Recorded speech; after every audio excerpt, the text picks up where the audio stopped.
The Collector of Lost Things. In the attic of an old blue house at the end of Finch Street lived Mr. Caldwell, who some children said was as ancient as time itself.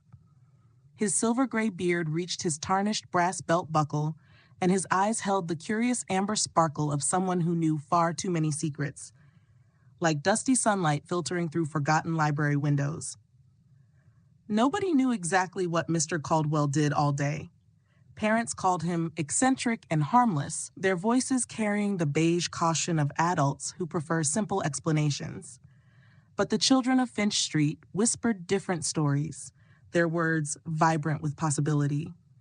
Lucas Chen, from 2 blocks over, swore he'd seen strange emerald and violet lights dancing in the attic window at midnight. Zoe Martinez claimed she'd heard impossible sounds, like the deep blue crash of ocean waves or the verdant rustle of jungle animals, coming from behind the weathered blue door that seemed to shift shades with the changing sky. Mika Bell believed none of these stories until the day her model rocket disappeared. It wasn't just any rocket. Mika had built it with her grandfather before he passed away. They had painted it together, midnight blue with silver stars that seemed to capture actual starlight, and promised to launch it on her 10th birthday. But grandfather never made it to that day, leaving behind only the fading warmth of memory and a rocket that carried their last shared moments. The rocket vanished from Mika's yard during a fierce wind that swept through Finch Street, carrying away hats, papers, and one very special rocket. Mika searched everywhere, under bushes, in rain-darkened gutters, even in the amber-tinged branches of the tallest autumn trees. Nothing remained but the colorless absence of something precious. 3 days later, when the mail slot clattered in the morning, Mika found a small, cream-colored card with elegant sepia handwriting that seemed to have been inscribed decades ago. I believe I have something that belongs to you. V. Caldwell, The Blue House, top floor. Beneath these words was a tiny sketch of her rocket, rendered in silver blue ink that caught the light in impossible ways. Mika's heart thumped like a rabbit's. The mysterious Mr. Caldwell had her rocket. But how did he know it was hers? That afternoon, clutching the card in her sweaty palm, Mika stood before the blue house. Its peeling indigo paint seemed almost alive, deepening to cobalt in the shadows, lightening to cerulean where sunlight touched its weathered boards. Its windows seemed to watch her, amber panes reflecting the slanting golden light of late afternoon, and the copper wind chimes hanging from the porch played a melody that didn't match the breeze. Before she could knock, the door creaked open by itself, revealing a sliver of warmly lit amber darkness within. "Hello?" Mika called, her voice smaller than intended, barely disturbing the dust motes that danced in the shaft of bronze sunlight crossing the entryway. "Mr. Caldwell?" Top floor came a distant voice that sounded like pages turning in an old book, the words yellow-brown with age and wisdom. The stairs creaked beneath her feet, each step taking her higher into the strange house, passing walls lined with faded photographs showing impossible places and people whose clothes belonged to no particular era. The air grew warmer as she climbed, suffused with the amber glow of unseen lamps, until she reached a door painted with constellations that shifted in blues and silvers when she blinked. "It's open," said the voice. Mika pushed the door and gasped. The attic was impossibly large, much bigger than the house could possibly contain. Shelves stretched in every direction, bathed in a strange light that seemed to come from everywhere and nowhere, casting no shadows. The illumination itself seemed to change colors subtly as she looked around. Warm amber near the entrance, cooling to blues and silvers in distant corners, with occasional flashes of emerald or ruby marking special objects. The shelves held thousands of items, toys in faded primary colors, leather-bound books in rich mahogany and oxblood, brass keys gleaming dully, sepia photographs in tarnished frames, pearlescent seashells, broken watches with golden gears exposed, single mittens in every hue from scarlet to indigo, half-written letters on yellowing paper, and countless other things Mika couldn't name, each with its own color signature that seemed to tell part of its story. And in the center, at a desk made from what appeared to be a ship's steering wheel, mounted on twisted driftwood, the color of ancient bones, sat Mr. Caldwell. The warm amber light surrounded him like an aura, catching in his silver hair and beard. He looked up through spectacles that magnified his eyes to the size of teacups, irises the impossible blue-green of tropical waters. "Ah, Mika Bell, right on time," he said, though Mika hadn't told him when she was coming, or even that she was coming at all. His voice carried the warm tones of well-used brass instruments. "My rocket?" she managed to say, her own voice thin and colorless with anticipation. "Yes, your rocket." Mr. Caldwell stood up, his joints creaking like old floorboards. "A particularly interesting find. Not many lost things carry so much love in their making. I could see it glowing midnight blue even as the wind carried it away." He led her down an aisle labeled "Things Carried Away by Wind" in letters that seemed to shimmer between silver and gold, depending on how she looked at them. The shelves here held items that all seemed touched by motion: kites with vibrant tails, pages torn from books, a red scarf still rippling slightly as if remembering its last flight, until they reached a shelf where her rocket sat, perfectly intact, its midnight blue deeper and more vibrant than she remembered, the silver stars glinting with actual light. "How did you know it was mine?" Mika asked, reaching for it.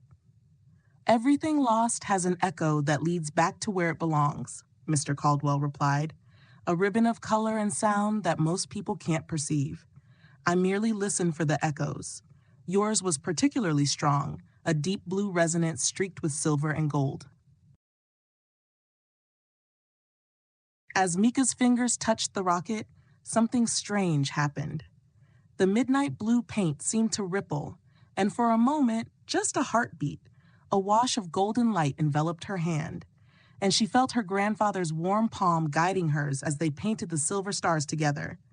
The scent of paint and his peppermint candies briefly filled the air before fading. "What was that?" she whispered, her fingers tingling with vanished warmth. "Lost things, remember who loved them," Mr. Caldwell said simply. "They hold the colors of emotions that created them. That's why I collect them, to keep the memories safe until they can be returned." Mika looked around at the countless objects, suddenly seeing them differently, not just as items, but as vessels of colored light, each holding emotional imprints of their owners. "You find all these things and give them back?" "When possible," he nodded. "But some things are lost so completely that their owners have forgotten them. Those I keep safe until they're remembered again. The colors would fade otherwise, and with them, the memories they contain." He pointed to a section labeled "Forgotten Dreams," where colorful wisps, pastels and neons, midnight blues and sunrise golds, floated in glass jars, pulsing gently like silent heartbeats. Another shelf held books titled "First Words Never Written Down," bound in soft white leather, and "Songs Hummed Once and Never Again," in covers that seemed woven from crystallized amber sound waves. "How do you even find these things?" Mika asked, her eyes wide, now noticing how each object seemed to emit its own subtle light, painting the air around it with memory and meaning. Mr. Caldwell reached into his pocket and pulled out what looked like an ordinary compass, except its casing gleamed with opalescent colors that shifted like oil on water, and its needle spun wildly, pointing in impossible directions, leaving traces of rainbow light in its wake. "My finding compass," he explained. "It points toward lost things that want to be found. The colors it displays indicate the nature of what's lost: red for things lost in anger, blue for things lost in sorrow, gold for things created with love. The brighter the color, the stronger the connection to its owner." Mika stared at the strange instrument, mesmerized by its shifting hues. "Can anyone use it?" "It requires a certain kind of attention," Mr. Caldwell said. most people are too busy looking at what's right in front of them to notice the colors of what's lost. They see only the surface of things, not the emotions that gave them life. Then he gave Mika a curious look, his enormous eyes studying her with an intensity that seemed to see past her physical form to something underneath. "Would you like to try?" Before she could answer, the finding compass jumped from his palm onto hers. The needle spun frantically, trailing sparks of crimson and indigo light, before settling on a direction that seemed to point through the floor and several streets away. As it did, the compass case turned a deep troubled red, with veins of black running through it. "Oh my!" Mr. Caldwell's eyebrows shot up, silver as moonlight. "It appears something is calling to you specifically, and its colors are concerning." "What does that mean?" Mika asked, both thrilled and terrified, feeling the compass pulse warmly against her palm like a small, anxious heart. "It means, Mika Bell, that there's something lost that only you can find." He peered at her over his enormous spectacles, eyes now the gray blue of a storm gathering. "The question is, will you?" Mika looked down at the compass, its crimson glow casting her fingers in blood-like light, then at her rocket with its comforting midnight blue and silver, then back at Mr. Caldwell. "Is it dangerous?" "Finding lost things is always a bit dangerous," he admitted, shadows passing across his face. "When we create something, whether it's a rocket, a story, or even a promise, we put a piece of ourselves into it, a fragment of our inner light. If it becomes lost, that piece is lost too. Finding it means facing whatever happened to it while it was gone, all the colors it may have absorbed in its travels, whether bright or dark." Mika thought about her grandfather and the rocket they had built together. She thought about the strange feeling when she touched it, like a memory coming alive in golden light and warm sensation. "I'll do it," she said firmly, her voice finding new strength, rich with determination. Mr. Caldwell nodded solemnly. "Remember, Mika, everything that's made carries the responsibility of its maker. Things created with love seek to return that love, bringing golden light back to their creators. Things created carelessly or selfishly." He trailed off, glancing at a heavy locked door at the far end of the attic, marked with warning symbols in crimson and obsidian that seemed to absorb rather than reflect the ambient light. "What's in there?" Mika asked, noticing how the air around the door seemed darker, as if the colors themselves were afraid to approach it. "Things created without responsibility," Mr. Caldwell said softly.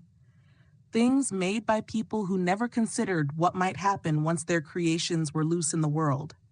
They leak darkness rather than light." A chill ran through Mika. "Are they very terrible?" "Some are merely thoughtless, words spoken in anger that can never be taken back, shown by their persistent red glow, inventions that harm instead of help, tinged with sickly yellow. But others?" He shook his head, and for a moment the silver of his beard seemed to absorb all nearby light. "Others were made by people who wanted power without considering its cost. Those shine with an unnatural purple-black light that consumes rather than illuminates." The compass in Mika's hand warmed further, its needle trembling with urgency. The crimson light now shot through with both deep purple and a slender thread of gold that hadn't been there before. "Your lost thing is calling," Mr. Caldwell said. "Take your rocket, and the compass will guide you. But remember, being a finder means more than just collecting. It means understanding why things become lost in the first place and seeing the true colors beneath their surface." Mika clutched her rocket in one hand, its midnight blue a comfort against the compass's troubled red glow. "Will I see you again?" Mr. Caldwell smiled, his eyes twinkling with points of light like trapped stars. "Lost things have a way of bringing people together. The colors that connect us are never truly broken. Now go, before it becomes too lost to find, its colors faded beyond recovery." As Mika descended the impossible stairs, she glanced back once. Mr. Caldwell stood in the doorway, his figure seeming to shift between an old man and something much older, much stranger, a silhouette filled with swirling colors that belonged to no earthly palette. Outside, with her rocket tucked safely under her arm, Mika held up the finding compass. Its needle pointed steadily down Finch Street, toward the abandoned factory where no children were allowed to play. The factory's rusted hulk rose against the afternoon sky, its broken windows reflecting the sinking sun in shards of bloody light. Behind her, copper wind chimes played a melody that sounded almost like a warning, their notes visible in the air as ripples of amber and indigo. Ahead, something waited to be found, something that had been created, then lost, then forgotten. Its crimson and purple signature pulsed through the compass like a heartbeat growing fainter. Mika took a deep breath and began to walk, not knowing that her first real finding would change not only her life, but the lives of everyone on Finch Street, and perhaps the world beyond. The late afternoon light wrapped around her in shades of gold, while long shadows stretched ahead in deepening blue, laying a path toward something that both called and warned. Because some lost things, once found, can never be lost again. Their colors, whether bright or dark, remain permanently in the world, painting everything they touch. The end. Thank you for listening to The Collector of Lost Things, a published work of Millennia Publishing. Visit millenniapublishing.com to discover more. Don't forget to like, comment, and subscribe for more incredible stories. Hit the bell icon to stay updated on our latest uploads.